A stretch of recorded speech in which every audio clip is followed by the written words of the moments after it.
And for the first time, a family is forced to answer questions about a murder mystery. The allegations are this 18-year-old has passed away in a violent manner. Fox 35 was in the courtroom when the Kepners had to recount what happened on that cruise ship. On a family cruise a month ago. Today, her stepmother was grilled in family court. Her ex-husband wants custody of their kids. She was scared of him because he always carried around a big knife. He saw her stepbrother come in the room when she was sleeping and get on top of her. So that I tried to tell the parents that this was happening, and they didn't want to believe me. He's like infatuated, attracted to her like crazy. He's always wanted to date her. I'm going to put a wig on and wear some really tall shoes because I'm 4'9". Anna Kepner told her boyfriend she was scared of her stepbrother. He'd climbed on top of her at 3 a.m. while she slept. He carried a knife. He was obsessed with her. Her boyfriend witnessed it on FaceTime and reported it to Anna's parents. They did nothing. Instead, they put Anna, her 14-year-old brother, and the 16-year-old stepbrother in one cabin on a family cruise. 3 days later, Anna was dead, strangled and hidden under a bed in international waters. This is the Anna Kepner case. How many times does your child need to tell you they're scared before you actually listen? And what happens when you don't? November 7th, 2025. 11:17 in the morning. A housekeeper on the Carnival Horizon cruise ship enters cabin 7284 to clean. The family hasn't responded to her knocks all morning. The room should be empty by now. She begins her routine, making beds, collecting towels, straightening the bathroom. Then she notices something odd. Life vests, the orange flotation devices stored under every cruise ship bed, are scattered on the floor. Not just one or two, multiple vests, arranged strangely, almost like they're covering something. She bends down to look under the bed. Anna Kepner, 18 years old, wrapped in a blanket, covered with those life vests, shoved under the bed. The housekeeper screams. Ship security arrives within minutes. Medical personnel follow, but there's nothing they can do. Anna has been dead for hours. While the housekeeper was discovering Anna's body, her family was frantically searching for her. Her father, Christopher Kepner.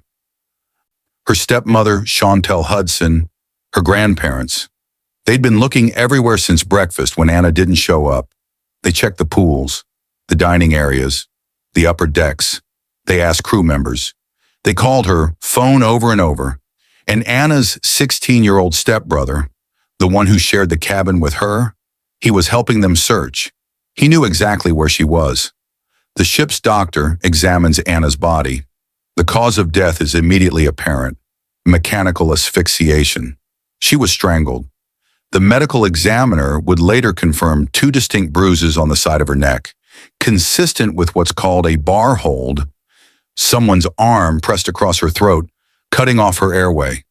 This wasn't a quick death. Mechanical asphyxiation takes time, minutes. The person doing this would have felt Anna struggling, would have felt her body fighting to breathe, would have held on while she went limp. Then that person wrapped her in a blanket, dragged her body under the bed, and covered her with life vests. The Carnival Horizon was in Cuban waters when Anna's body was discovered.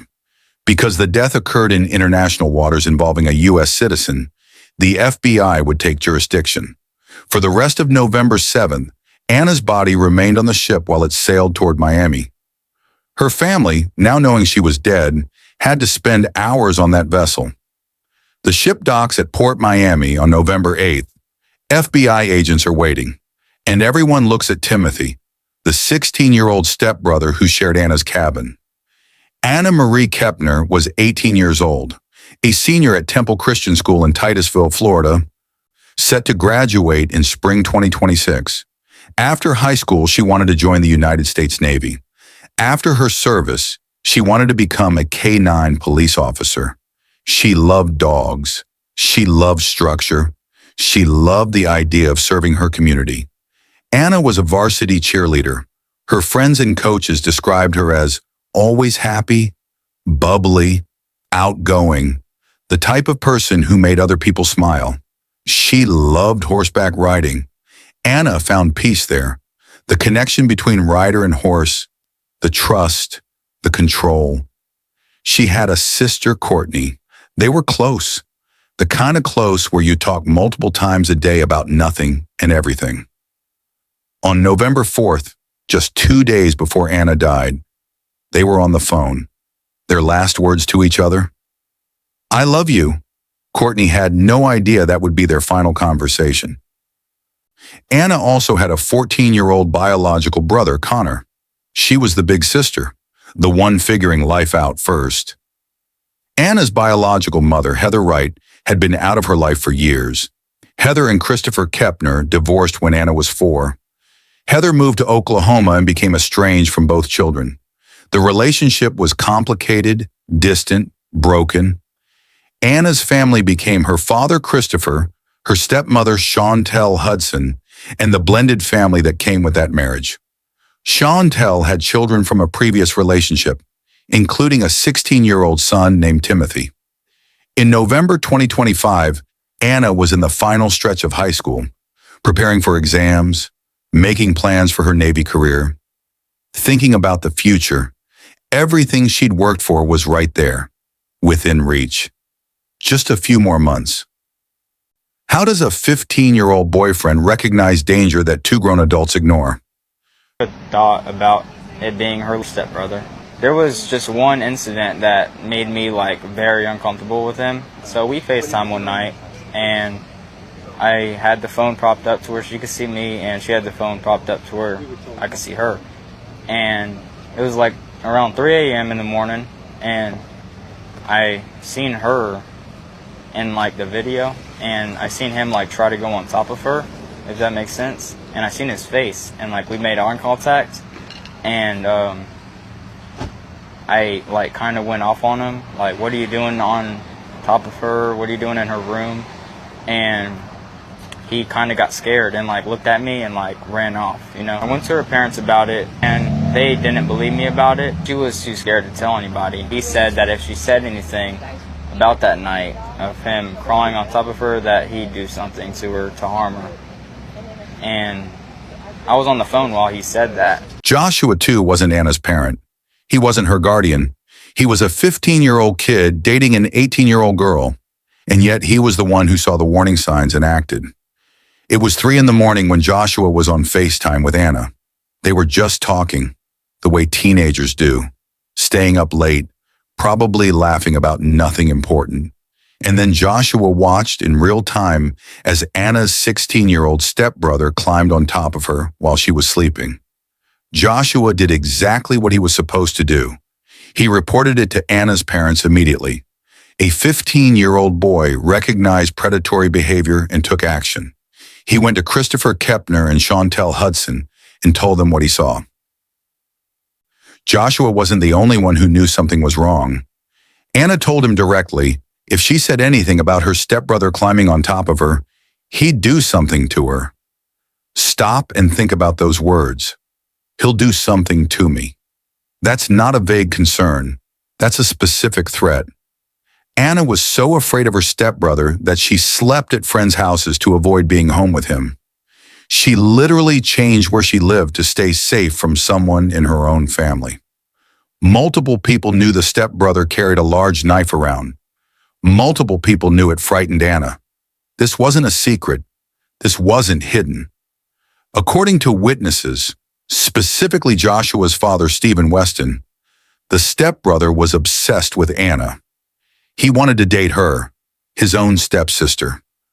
And Christopher and Chantel's response to all of this, the 3 a.m. incident, the fear, the avoidance, the knife, the obsession, was to put Anna in a cabin with him for 6 days. Let me ask you something. If a stranger's child came to you and said, I saw something inappropriate happening to your daughter, would you listen? Because that's what happened here. Joshua wasn't family. He was an outsider, and he cared more about Anna's safety than her own parents did. Drop your answer in the comments, because after you hear what happened next, you might never dismiss a teenager's concerns again. Timothy Hudson, 16 years old, Chantel Hudson's biological son from her previous marriage to Thomas Hudson. When Chantel married Christopher Kepner, her children became part of a blended family, Anna and Connor Kepner, Timothy and other step-siblings from Chantel's previous relationships. They all lived together in Titusville, Florida. According to multiple witnesses, Timothy wasn't treating Anna like a sister. Stephen Weston said Timothy was obsessed with Anna and always wanted to date her. Anna noticed. She felt uncomfortable around him, uncomfortable enough to change her behavior, uncomfortable enough to sleep at friends' houses, uncomfortable enough to tell her boyfriend she was scared. And then there was the knife. Timothy reportedly carried a large knife around. Why? What was a 16-year-old doing walking around with a weapon that frightened his stepsister? Timothy had no documented history of violent crime before November 7, 2025. No arrests, no restraining orders, no police reports that would have predicted what was about to happen. But absence of a record doesn't mean absence of warning signs. The 3 a.m. incident, the obsession, the fear Anna expressed, those were warnings. Just not the kind that show up in a background check. Timothy's biological father, Thomas Hudson, had been divorced from Chantel for years. According to court documents filed after Anna's death, Thomas claimed he'd been blocked from seeing his 2 younger children for 18 months before the cruise. November 2, 2025, the Kepner-Hudson family boards the Carnival Horizon in Miami. The ship has a capacity of nearly 4,000 guests. This was supposed to be a 6-day Caribbean vacation. Christopher Kepner and Chantel Hudson booked separate cabins for the family. The parents and some younger children stayed in one cabin. Anna, her 14-year-old brother Connor, and 16-year-old Timothy were assigned to cabin 7-284. Anna, who was scared of Timothy, who avoided him at home, who'd been climbed on top of by him at 3 a.m. just weeks earlier, was put in a room with him for 6 days on a ship surrounded by water. The first few days passed without major incident, at least none that's been documented publicly. The family did typical cruise activities, meals together, the appearance of normalcy. November 6th, evening. The family has dinner together. This is the last time Christopher Kepner sees Anna alive. After dinner, Anna tells her family she's not feeling well. She returns to cabin 7284.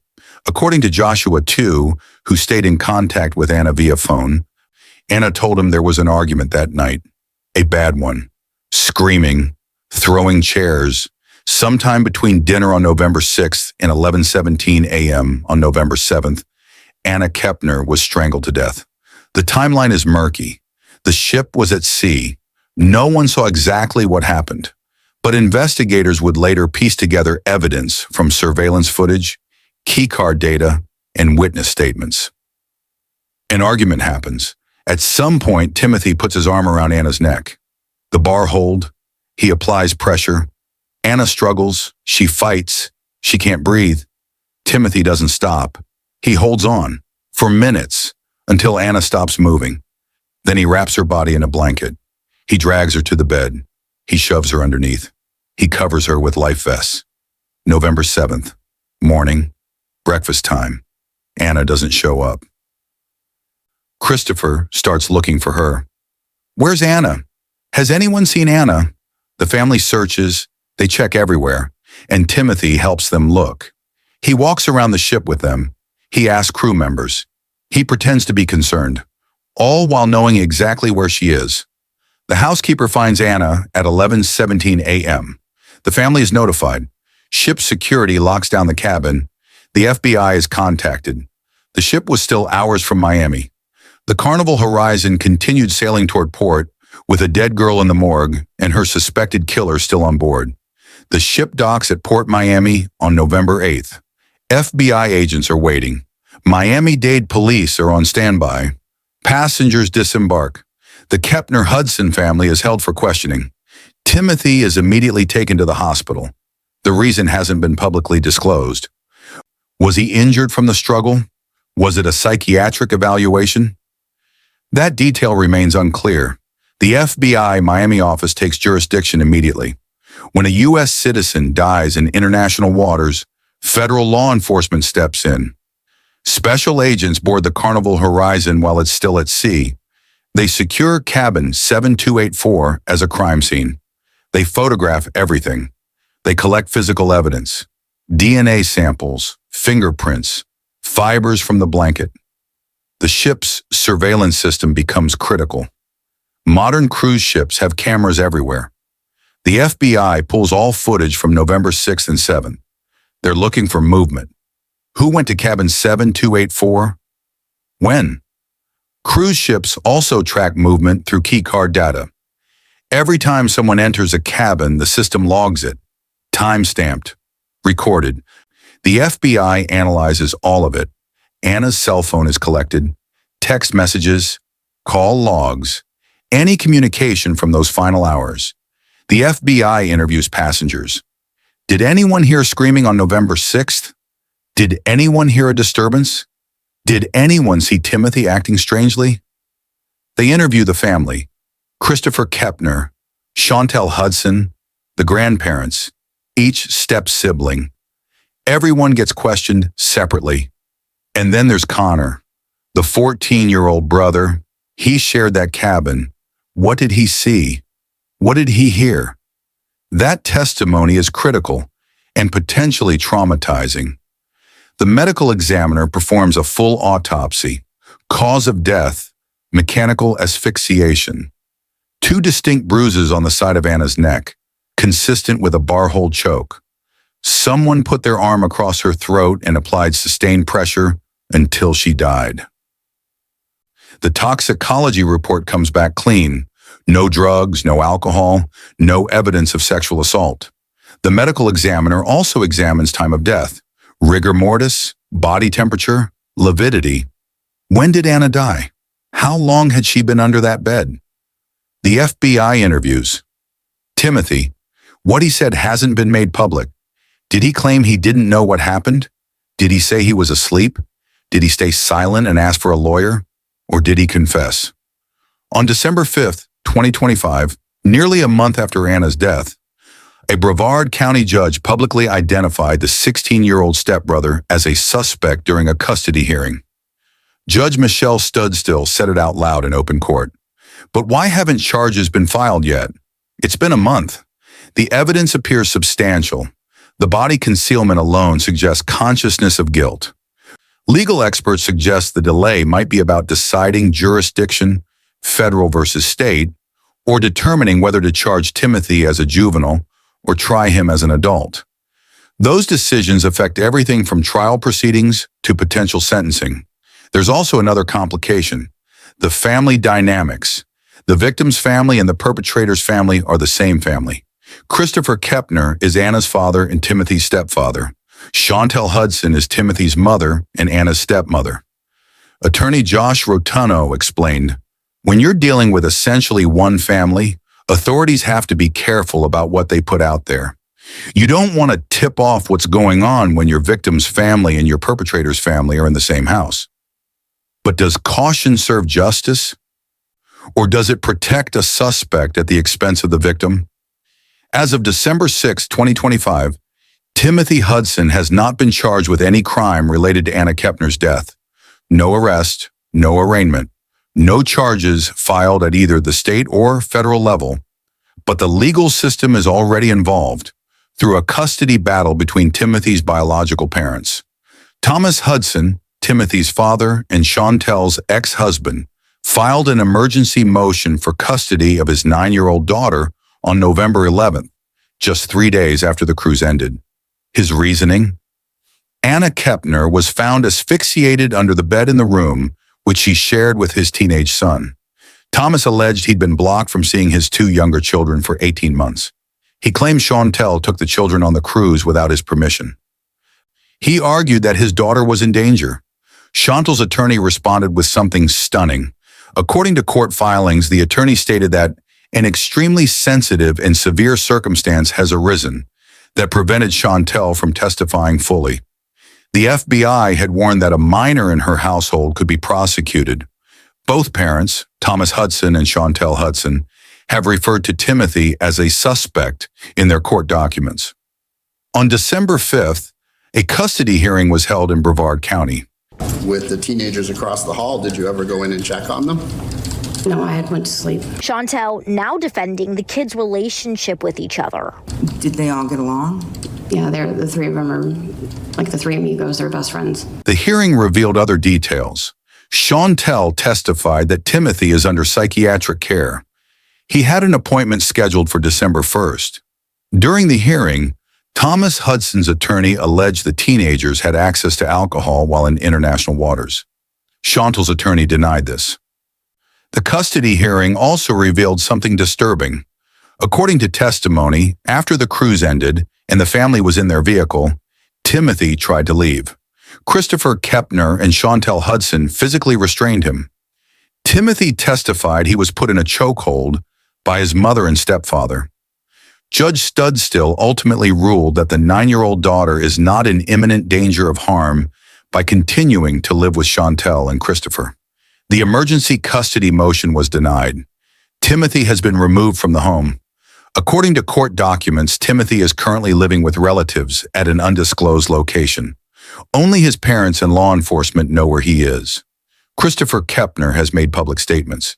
He told media, "I do not stand behind what my stepson has done. I want him to face the consequences. I will be fighting to make sure that does happen." Chantel Hudson, meanwhile, has attorneys representing both her and Timothy. She's defending her son legally, even as everyone, including a judge, calls him a suspect. The FBI still hasn't decided whether to file charges at the federal level or turn the case over to state prosecutors in Florida. If Timothy is charged as a juvenile, the case would be sealed. If he's charged as an adult, everything becomes public. A contempt hearing is scheduled for December 17th regarding Thomas Hudson's allegations in the custody case. But the criminal case? Still pending. Still under investigation. Still no charges. As of today, December 6, 2025, Timothy Hudson has not been charged. He's living with relatives at an undisclosed location. The FBI is still investigating. Anna has been dead for 1 month. Anna's family faces every day without her. Her sister Courtney must live with the fact that their last conversation ended with, "I love you," a blessing and a curse. It was the perfect goodbye, except nobody knew it was goodbye. Connor, the 14-year-old brother who shared that cabin, is living with trauma no child should carry.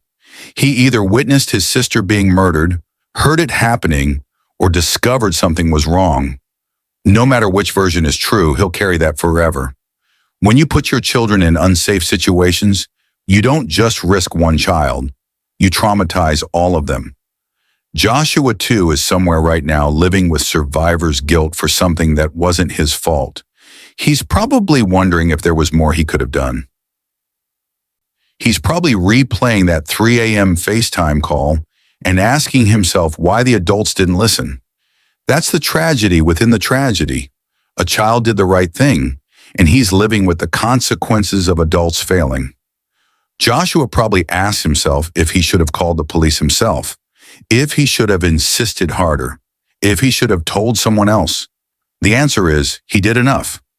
A 15-year-old boy recognized danger and reported it to adults. That should have been enough. Anna's biological mother, Heather Wright, learned about her daughter's death by Googling 18-year-old died on cruise ship after hearing rumors third hand. She hadn't been in Anna's life for years, estranged, struggling with substance abuse, living in Oklahoma. Heather claims she attended Anna's funeral in disguise, wearing a wig and tall shoes, because Christopher had threatened to have her arrested for back child support if she showed up. Christopher denies she was there, stating she did not show up here. Whether or not Heather attended, the reality is heartbreaking. A mother so estranged from her daughter that she couldn't even publicly grieve her death. The community in Titusville has been rocked by Anna's death. Temple Christian School, where Anna was a senior just months from graduation, has had to process the loss of a student in the most horrific way possible. Her cheerleading squad, her classmates, her teachers. They all expected to see Anna walk across that stage in spring 2026. They expected to watch her join the Navy. Now they're planning memorials instead of graduations. Questions remain. Will Timothy ever be charged? Will he be tried as a juvenile or an adult? What exactly did the surveillance footage show? What did the keycard data reveal? What did Connor witness that night? What has Timothy told investigators? These answers may come when, if, charges are filed, but we'll never get back what was lost. Anna's future, her dreams, her life. Anna Kepner should be a Navy recruit right now. She should be preparing for boot camp, dreaming about K-9 training, planning her future. Instead, she's gone. Let me ask you one final time. How many times will it take for your child to report abuse before you take action? 1 time? 2 times? Or will you sweep it under the carpet? This case should haunt every parent watching. Because the next time your child tells you they're scared, the next time they avoid someone, the next time they change their behavior to stay safe, you'll remember Anna Kepner. And maybe, just maybe, you'll do better. Maybe you'll believe your child the first time. Maybe you'll act before it's too late. Maybe you'll choose your child's safety over your own comfort. Because Anna can't be saved, but your child can. Let us know in the comments. What would you have done differently if your child came to you with the fears Anna expressed? What would you do if a 15-year-old came to you and reported witnessing inappropriate behavior? When a child outside your family sees danger that you refuse to acknowledge, you've failed. When your daughter has to sleep at friends' houses to feel safe in her own home, you've failed. And Anna Kepner reported the abuse. Joshua reported the abuse. The warnings were everywhere. Maybe the lesson is that when children report abuse, especially when it comes from other children outside your family, you listen immediately. Maybe it's that uncomfortable conversations are better than funerals. Or maybe the lesson is simpler. When someone tells you they're scared, you protect them. You don't put them in a cabin with their abuser and hope for the best. Subscribe to True Crime Lures if you want cases that make you think, that challenge you, that force you to examine your own choices. Because true crime isn't just entertainment, it's a warning. Anna Kepner deserved parents who listen. She deserved parents who protected her. She deserved to live. The investigation continues. The FBI builds its case. The family grieves and fractures and tries to survive. But Anna, she's gone, and no amount of justice will bring her back. The only thing we can do now is learn from her death. Listen to the Joshuas. Believe the Annas. Protect the children who are scared, because the next warning sign you ignore could be the one that costs a life. Let us know in the comments what you think should happen next in this case. And remember, when a child tells you they're in danger, you act. You don't wait. You don't dismiss. You protect them. That's the lesson of Anna Kepner's case.